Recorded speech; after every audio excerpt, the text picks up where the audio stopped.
Serious concern, serious responsibilities drugs. చాలా వరకు స్కూళ్ళల్లో అంటే కొంతమంది తల్లిదండ్రులు మాకు వచ్చి చెప్తుంటారు, పోలీస్ అధికారులు కానీ as a head of the state chief మినిస్టర్గా నా దగ్గర కూడా కొంతమంది వచ్చి చెప్పుకుంటుంటారు. మేము వందల వేల కోట్లు సంపాదించిన మాకు ఉండేది ఏకైక కూతురు, ఆ అమ్మాయిని ఎవరో ట్రాప్ చేసిండ్రు, లేకపోతే ఆ అమ్మాయి డ్రగ్స్కో లేకపోతే ఫ్రెండ్స్తోనే ఇట్లా అయ్యిండ్రు, మేమేం బయటికి చెప్పుకోలేము, కంప్లైంట్ పెట్టలేము, ఇట్లాంటి సమస్యలు ఉన్నాయి, ఏం చేయాలని. పెద్ద పెద్ద ఫీజులు కట్టే స్కూల్లో అన్నీ మానిటరింగ్ చేస్తుండ్రు అని మనం అనుకుంటున్నాం.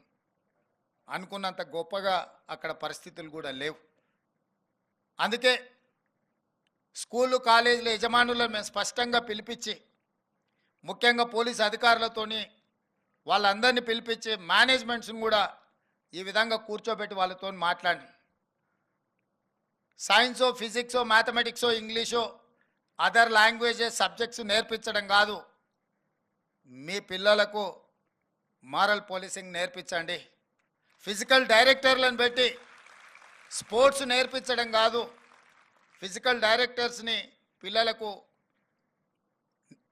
ఆటల పోటీలు నేర్పించడం కాదు, మీ ప్రతి స్కూల్లో కాలేజీలో తప్పకుండా పిల్లలలో వస్తున్న బిహేవియరల్ చేంజెస్, వాళ్ళ ప్రవర్తన విచిత్రంగా ఉన్నప్పుడు, వాళ్ళ ప్రవర్తనలో మార్పు వచ్చినప్పుడు గుర్తించడానికి అవసరమైన స్టాఫ్ను మీరు రిక్రూట్ చేసుకోవాలి. సైకాట్రిస్టుల నుంచి సైకాలజిస్ట్ వరకు మీ స్కూళ్ళల్లో మ్యాండేట్గా మీరు పెట్టుకోవాల్సిందే. పిల్లల యొక్క ప్రవర్తనలో మార్పు వచ్చినప్పుడు మీరు పిల్లలను నిశితంగా గమనించాలి, తల్లిదండ్రులను పిలవాలి అని చెప్పి చెప్పడం జరిగింది.